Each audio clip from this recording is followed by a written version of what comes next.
என்னோட எபிசோட் பைக்கில் பேட்டரி போச்சு. ஹெட்லைட் ஹாரான் நல்லா அடிக்குது. ஆனால் செல்ஃப் ஸ்டார்ட் பண்ணுறப்ப டோட்டலாக கிளஸ்டர் ஆஃப் ஆகி ஆன் ஆகுது தவிர பைக் ஸ்டார்ட் ஆகலை. அதனால் பேட்டரியை மாற்றலாம், அதுவும் லித்தியமாக மாற்றலாம்னு முடிவில் இருக்கேன். அதுக்காக எப்பவும் போல் 32700 3C கிரேடில் 6ASL 4 வச்சுருக்கேன். 4S BMS செல்ஃப் ஸ்டார்ட்டுக்கு ஏற்ற மாதிரி வச்சுருக்கேன். நம்ம ரெகுலர் யூஸ் பண்ணுற BMS இதுதான்.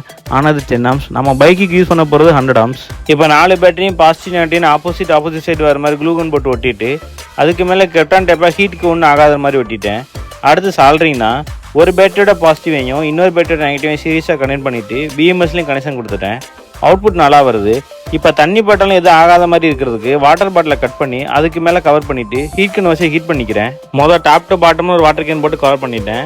அடுத்து சைடு டு சைடுன்னு ஒரு வாட்டர் கேன் போட்டு அதையும் ஹீட் பண்ணி ஃபுல்லாக கவர் பண்ணிட்டேன். ஃபைனலாக பைண்டிங் யூஸ் பண்ணுற டேப்பை ஒரு ரவுண்ட் ஃபுல்லாக சுற்றி கவர் பண்ணிக்கலாம்.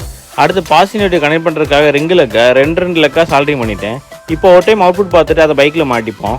பழைய பேட்டரி இருக்கிறப்ப கிளஸ்டர் ஆஃப் ஆகுமே தவிர ஸ்டார்ட் ஆகாது. இப்போ ஹெட்லைட் ஆனில் இருக்கும்போது கூட பைக் ஈஸியாக ஸ்டார்ட் ஆகுது. இது நார்மல் பேட்டரியோட 2 மடங்கு விலை வரும். இந்த மாதிரி பைக் பேட்டரிக்கு லித்தியமாக தேவைப்படுறவங்க கான்டாக்ட் பண்ணுங்கள்.